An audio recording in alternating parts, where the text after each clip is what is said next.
Hi everyone. I hope you are all healthy and taking the necessary precautions to stay safe. This is Pragatish Jayachandran from Zoho SalesIQ's marketing team, and I'll be your host for today's session. I'm not alone. We have a very special guest here making his first appearance with us today. Joining me is our very own designer, Raghavan Anandan. Hi Raghavan, welcome to today's session. How are you doing? Hi Pragdish, I'm doing good. What about you? I'm great, Raghavan. Thank you. I'm glad you are joining the session with us today, and I'm very thrilled to share the stage with you to analyze the nuances of UI and UX. Folks, if you have any questions during the session, please save them for the end. When we open for questions, drop them in the questions tab. Before we get into today's agenda and dive into all the theoretical and psychological aspects of UI and UX, we thought, why don't we approach it from history's perspective? Because there are so many amazing success stories, not only in the tech world, but in the general business world, that happened because someone visualized and prioritized customers at every touch point of their product or service offerings. What could be a better example to analyze UI and UX than ride sharing apps? After all, this is the season of Super Pumped. Well, it's not, but I only recently saw the series and it's a damn good journey to share with you all. For those who didn't get the reference, Super Pumped is a mini series about Uber's journey. It's good, check it out. Mobility apps have changed the dynamics of our day to day transportation, haven't they? Go back 15 to 20 years in your memory lane and imagine the transportation facilities that was there. What was the user experience back then if someone wanted to book a cab and travel? They'd have to contact the pre booking station to tell them their location. After booking, they'd have to wait until the cab showed up. Would the cab be clean? Would the driver be friendly and polite? Would it be safe to travel with that person? They'd have no idea. The driver could ask for more money on top of the tip than they initially negotiated. It's possible. A user cannot determine or even know answers to any of the above questions that determine the quality of the journey. When or if anything goes wrong, can the user do anything about that? Can they prevent it from happening again or to others? Well, the answer is sadly a big no. Looking back, wouldn't you say their user experiences must have been horrible? How did it change? Think about the modern ride sharing apps. How did their UI and UX help ease the pain and change the dynamics of our day to day transportation? Now, when you want to go home, how do you book a cab? You open an app, it already has your location stored. You pick your home as your destination. You pick the choice of your vehicle and book it. The whole process of booking a cab is done in a few taps and a few minutes. When you book a cab now, are you worrying about can I get a cab late at night? No. Do you have to come to the road to wave at taxis to call them? You don't have to. Do you have to pre book an hour or two for the prompt arrival of the cab? No need. Do you worry about your safety when you are taking a cab? Not at all. If or when anything goes wrong, do you think you can do anything about that? Obviously, yes. That's how the dynamics of transportation changed because companies started implementing UI and UX theories to make the whole process smooth and seamless. How was it done? How did they do it? By understanding and addressing the pain points of the user. If someone wants to take a cab earlier, they'd have to call. Mobility apps remove that part. Now anyone can book cabs from their mobile. After booking, earlier customers have no way to see if the cab is coming or not. But now, maps are added to visually show where their cabs are and when they'll reach the customer's location. Earlier, users have to have proper change.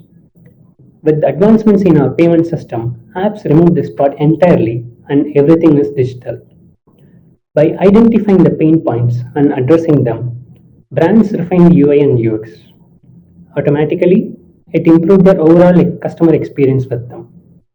It happened because of putting customers' interest at the intersection of every roadmap.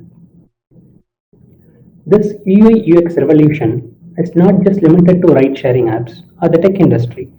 It is happening everywhere. Every major and minor firm is looking at every possible way to refine their existing UI and UX to offer a great customer experience. But what is this UI and UX? That is what we are going to discuss in this webinar. What else do you ask? Well, then it's time to unveil the session's agenda. We'll discuss what is UI and UX, its definition, and the difference between them. We'll also discuss some examples differentiating them. Then we'll discuss the theoretical aspects of UI and UX, the psychological reasoning, and the studies behind them. We'll also discuss how does a UI/UX designer go about creating those designs with a few examples. In the last part, we'll discuss the future of UI and UX in terms of customer experience.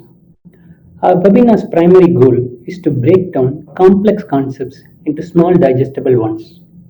Also, we have made a conscious decision to keep our content simple so that you don't have to go and Google what we mean by so and so. We'll stick to the pattern in this webinar too. Now, Rahavan, what is UI? What's the fuss about it? The term UI stands for user interface. UI is whatever you see, hear, touch when interacting with any product or service and how you perceive it.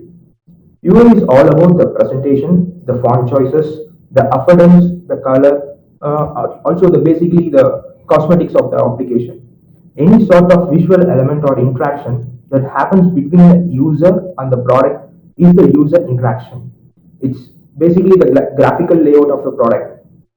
For example, there are certain things which user will do as a subconscious activity, like opening a cardboard box. You will have a small projection to open the box. When our hands do as a subconscious activity, these things are already stored in the user's mental model due to his past actions. It sounds simple and self-explanatory, right? But let's explore it a bit to understand what I mean by that. We don't have to take the tech industry's example. Let's try something simple. Imagine a scenario. You are going to a hotel with your loved ones. In the entrance of the hotel, there is a door without a handle. Also, it doesn't have any instructions regarding whether it should be pulled or pushed. You check if there is any embedded handle to slide the door. You see if there is any vertical bar in the center to swing the door. There isn't anything. What would you do now? This is exactly how a user would feel when they come into a product or application. Unless you provide them with the affordances and signifiers, they would be clueless. Let me elaborate on what I mean by affordance and signifiers. A handle is an affordance. It conveys all the possible actions that can be done with it. That is, if you press it down, the lock of the door will open.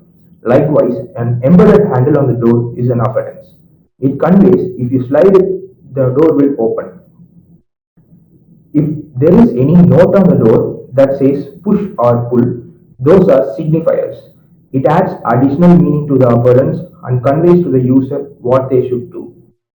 Affordance and signifiers can exist individually and would make sense to the users. But when it is used together, it will ease the confusion in the minds of the user and would give a clear path about how they should go about the application. This is what UI designers observe and try to incorporate in every design they do.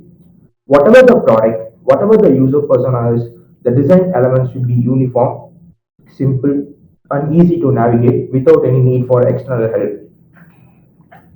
That really is fascinating. It's the simplest things, isn't it, Rahavan? As end users, we take designs for granted. But so much research and work go into it to make the designs easy to understand and use. It also raises another question. Why? Why are brands hell-bent on doing UI research to design their products? The answer would be to improve customer experience. Let me elaborate on this with a real story. Oh, and all the Notion lovers among the participants will hate me for this. Everyone's heard of Notion, right? If not, Notion is a note taking application that we can use for our personal work share with our friends and teammates to collaborate. I was a OneNote user, and when I was looking for a new application, Notion came under my radar. I created an account, downloaded the app, and opened it. I'm not kidding. I got confused and, to be honest, was also terrified. It was too much, and I felt it was such an overkill for a simple document application. I didn't understand a bit of it. Immediately, I uninstalled it and stayed with my old note taking application. Even though I was open to trying new applications and I was a tech savvy person, I couldn't handle the versatility and the complexity of Notion's UI. I put my hands down and simply gave up. Imagine you're building a new product. As a provider or seller, what would you expect from your users? You want them to come, stay, and use the features you have built for them. Only then they'll understand and realize the capability of your product. It can be achieved via UI because visual appeal attracts the users first. Features and others are all only next. After a while, I tried Notion again, uninstalled after a few days of usage. A few days later, I installed it again and completely fell in love with the product. But it took me through a learning curve, and I was patiently willing to go through that. But you have to ask yourself, would everyone be open to going through a learning process while using an application? If you are developing a product for businesses, they would expect a simple UI they can learn and implement immediately. There, UI plays a significant role in attracting as well as making the users stay on your product. Only when the users keep using your product, they will understand the extent of your capability. That's how you can improve their overall experience with you. Hope we have clearly explained what UI is and the role it plays in making the customers feel comfortable with the product. Before we discuss about UX, why don't we do a small poll? In the list below, whose UI do you like the most? Apple, Airbnb, Notion, PayPal, or Nike? Take a few seconds and answer the poll. Wow, we are seeing so much love towards Apple. I'm surprised to see no one is voting towards Nike. That's great. Folks, the poll is closed now. Now, Rahvan, what is UX? The term UX stands for user experience. UX is whatever you feel when you are interacting with the product. By whatever I mean, are you experiencing positive emotions or negative emotions during your interaction? You might ask whether people would feel when interacting with the lifeless applications interface. Well, the answer is yes. We can consider the Notion scenario Pragdish just mentioned. When he first opened his Notion account, he said he was terrified and confused. Those are emotions, right? Specifically, those are negative emotions. It made him anxious about the interface, so he just quit the application. This is what UX designers try to prevent when creating a design.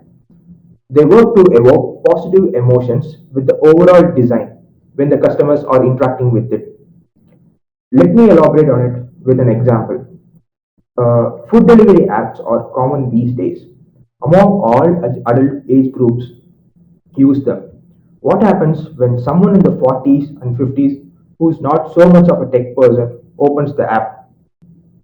If there are multiple options and multiple stages to ordering the food, it will be overwhelming for many. The UI and the whole food ordering process should be simple and be done with three to four clicks. If that's not clear, not everyone would spend time on it to know and learn what they have to do. They would simply go back from the application. That's why UX designers learn about different customer personalities and design their application to encourage everyone and bring positive emotions to them.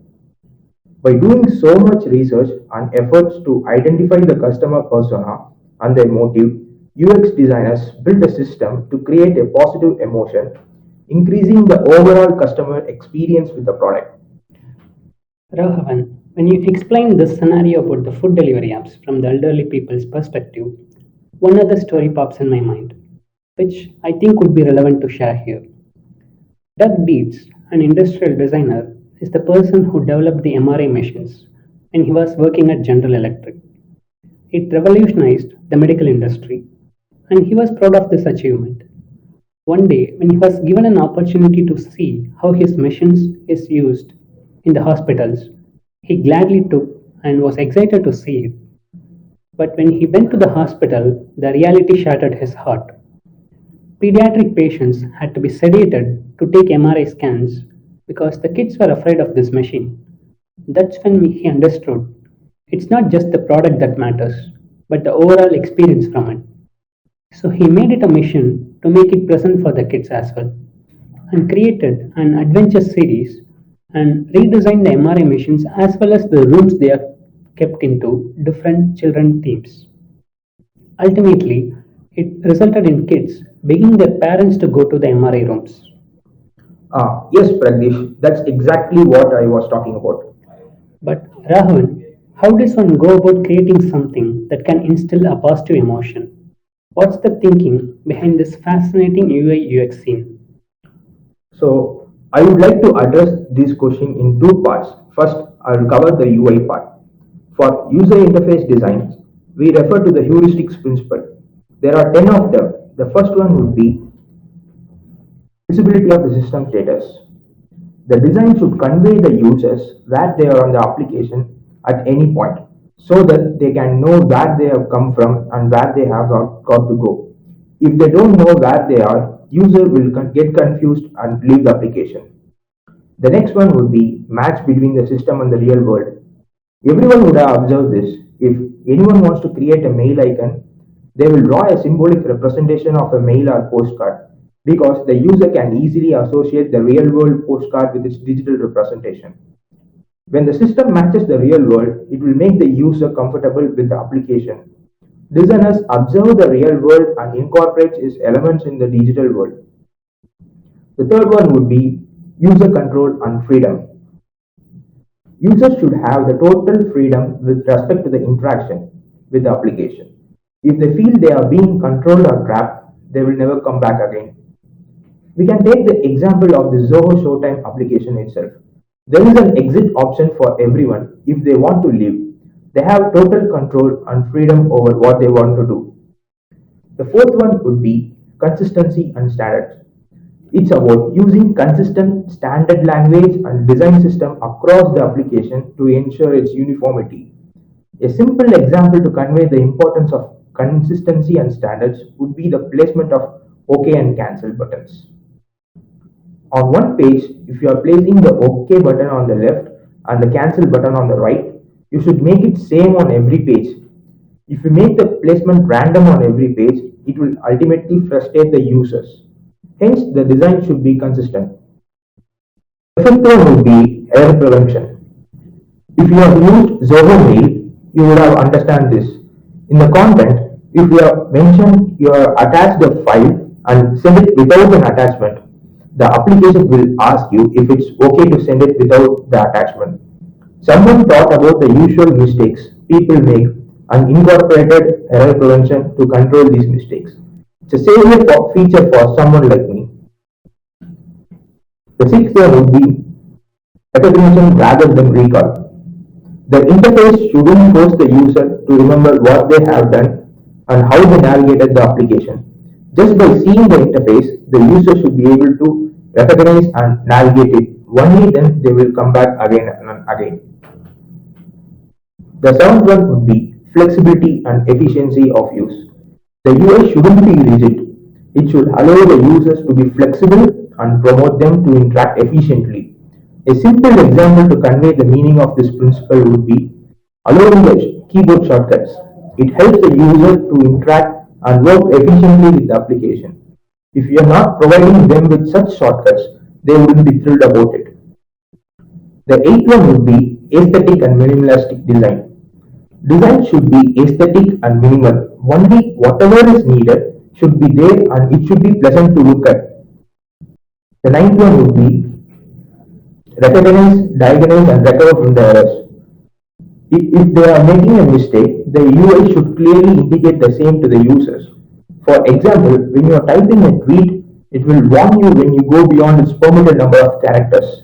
Thus, by clearly indicating the errors, the UI can help the users.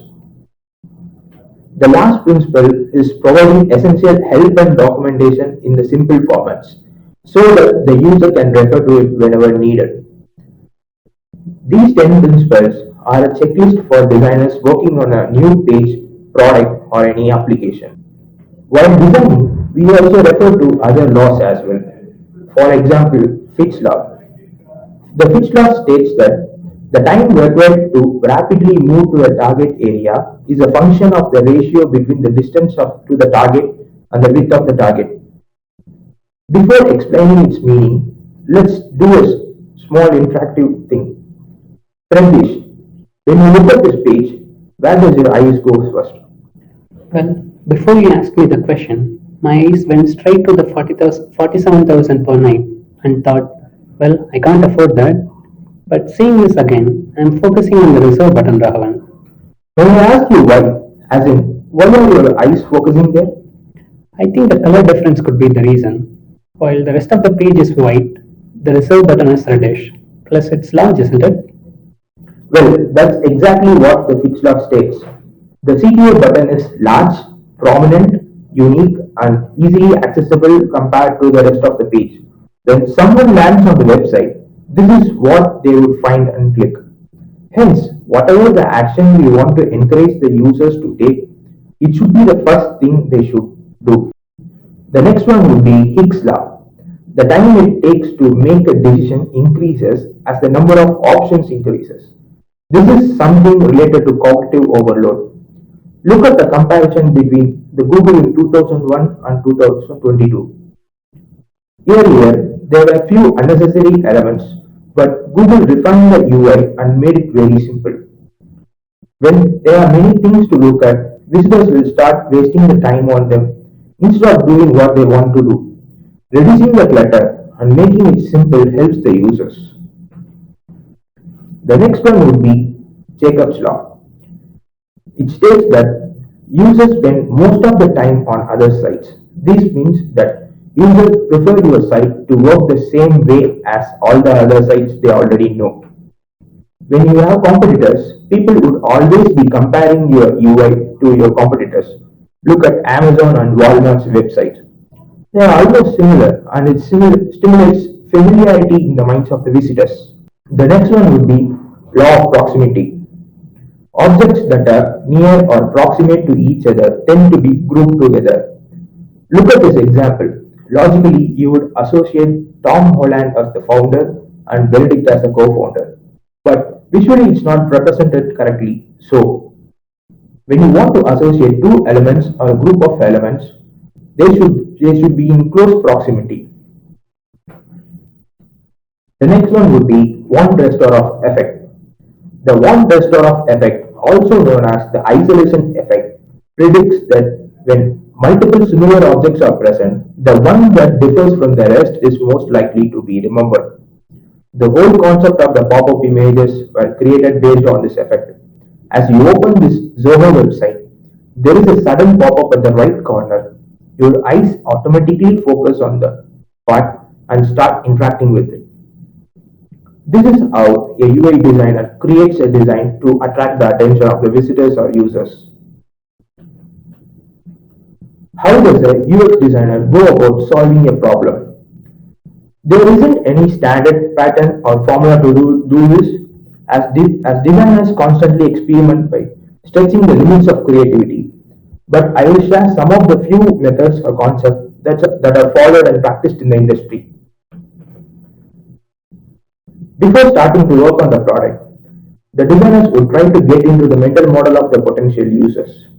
The designers would try to find answers to multiple questions to get clarity on what they should do. What would the user think when you open this application? Is it easily understandable without someone standing by the shoulders to explain? Can they relate to the UI of this application? Am I including the known elements that any user can identify and associate with the interface? Is it confusing the user or does it give them the confidence to try the product? Is it creating a positive emotion in the target user's mind? After this research, designers would try to create a product design based upon their findings. While creating such a design, they do it in three levels. The first one would be visceral. It's the visual attraction one gets when seeing the product for the first time. UI is responsible for attracting the users visually. At this level, the designers would observe when a user sees the product, what kind of emotion does it trigger? Is it positive or negative? After that, they will work on the design to increase the positive emotion. The second one would be behavioral. Yes, the attraction happened, but the product should be helpful to the users, right? After a while, the visual appeal would fade away. Only the product's capability and performance keep the user hooked to the application. It encourages the user to interact and explore more about it. Just like what happens in the first level, the designers would observe what kind of emotion it triggers when the user interacts with the product. Is it positive or negative? After that, they would refine the design to increase the positive emotions. The third one would be reflective. Yes, the design is visually attractive and can benefit the users, but it's not the one-time thing, right? It's not just the total downloads that count. It's the total number of active users that determines the success of any product or application. To achieve that, to bring the user again and again to the product, designers would work on these reflective aspects. Whatever we have discussed as of now is just a drop in the ocean. We have only covered the basic steps, and there is a lot goes behind the UI UX process technically. Before Rahul dives deep into the technical process of UI and UX designs, why don't we do a poll to lighten the intensity of this topic? The question is, do you care about the UI of the application when it offers top notch performance? In other words, an application is not at all visually appealing, but its features and performances are the best. Would the bad UI bother you? Please mark your answers. Take a few seconds. This is my favorite question. I badly wanted many people to vote no, but we are getting 94% of yes from our participants. That's interesting. Well, the poll is closed now, folks. Thank you for participating. Now, Rahul will resume the technical concepts or processes that go behind UI UX designs. Yes, Rahul. Thank you, Pragdish. Well, if someone is going to work on a product, they would do it in multiple steps. First, first would be understanding the problem statement. Designers first try to understand the problem, check its validity, and determine if there is an actual demand for the solution. If I have to give a practical example, I would say the ticket booking apps. Earlier, if people wanted to go to movies or any events, they would have to go to the physical location to book the tickets. Someone identified there is a problem here.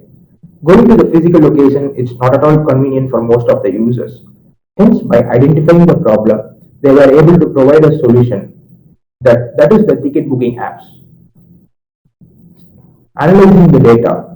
While analyzing the data, the designers talk to the stakeholders to understand the requirements. They will inquire about the primary objective of the project, the key challenges they are facing, if there is any previous work or data available for it, the client info, the demography, the dimensions they need, also the budget of the project. Only then they will be able to decide how they have to go forward. The third one would be creating a strategy to address the problem statement with the data they have in hand. While creating a strategy, it would be tempting to go beyond the usual scale, but that urge must be kept in check because it would result in cognitive overload, which would scare the users. Let's take a short detour here to understand what is cognitive overload. It states that it is a state of discomfort in the human brain when users put a lot of effort to processing a new information. Look at Yahoo in the earlier days. Its old UI was clumsy and cluttered and offered so many options. Yahoo is a search engine and people come to Yahoo to basically search. But its UI was too much for many. When Google came up with a simple UI to just search, it changed the dynamics of the industry. It was simple and easy to use. Only after that, Yahoo realized its mistake and went with a simple UI. Coming back to the steps, the fourth is creating a prototype, evaluating it, asking for reviews from the test users, and going back to implement those suggestions to improve the prototype model. It's a cyclical process, and designers go back and forth to get the reviews and feedback and implement the feedback on the product to better the customer experience. Rahul, you mentioned user persona. What is it and why does it matter in creating UI and UX designs? Well, it's nothing but the personality traits. They call it as Ocean 5. O stands for openness, the adventurous and creative people with a broad range of interests. C stands for conscientiousness, the thoughtful, goal oriented, and the one with the best impulse control. E stands for extraversion, the talkative, friendly, and the expressive extroverts. A stands for agreeableness, the altruist who tend to be more cooperative. N stands for neuroticism, those characterized by the emotional instability. For each of these traits, there are extreme opposites as well. For inventive and curious, there are people with consistent and cautious characters.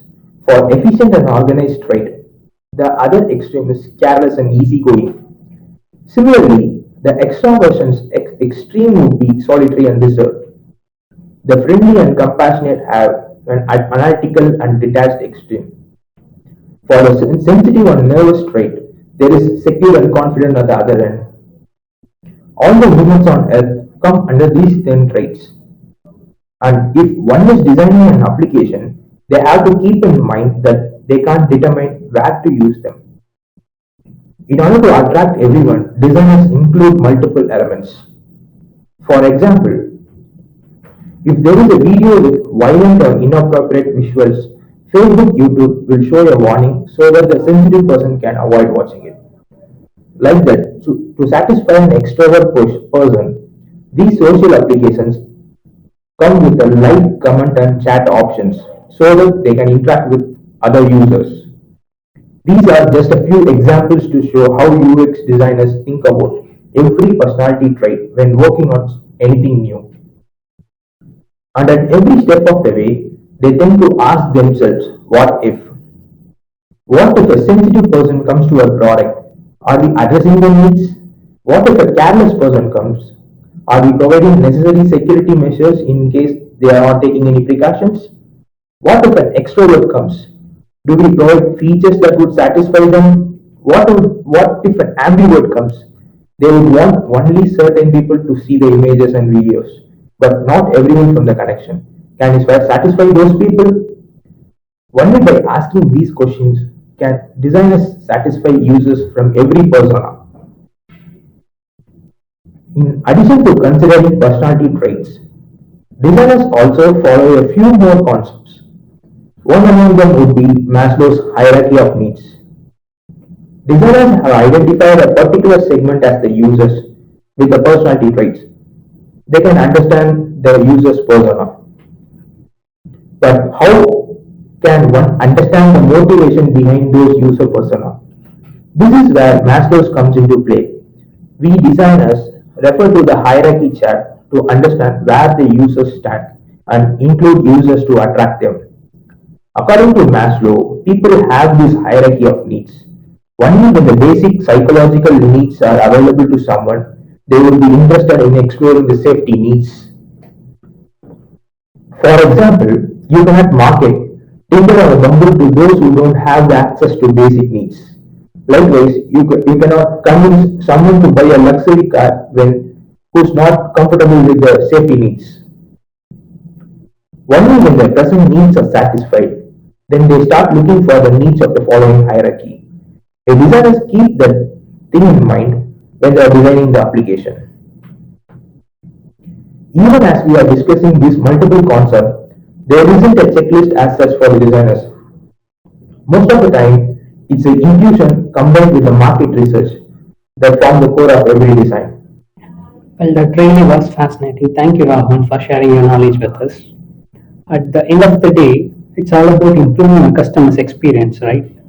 Because only when you offer a great customer experience would your users be happy to stay with you. You might have a great UI, but it's not enough. Only when it combines with an equally great UX, the ultimate goal of customer satisfaction happens. UI and UX are a part of a package that gets you there. Beyond that, your engineering team have to replicate what the designers have created. The real world challenge starts there. And then your marketing, sales, and support team should play their part in offering a wholesome customer experience. If we are talking about improving customer experience from the marketing, sales, and support perspective, then we should definitely talk about Zoho SalesIQ. The customer engagement intelligence can help your customers instantly reach out to your support team. The platform offers multiple features that would arm your support agents to resolve your customer queries. Zoho SalesIQ helps to provide a fantastic customer support experience, and the intelligent platform will enhance your customers' overall experience with your product or service. If you want to give it a try, you can schedule a demo with us or sign up for a free 15-day trial to know it for yourself. I hope you have found the webinar informative, engaging, and actionable.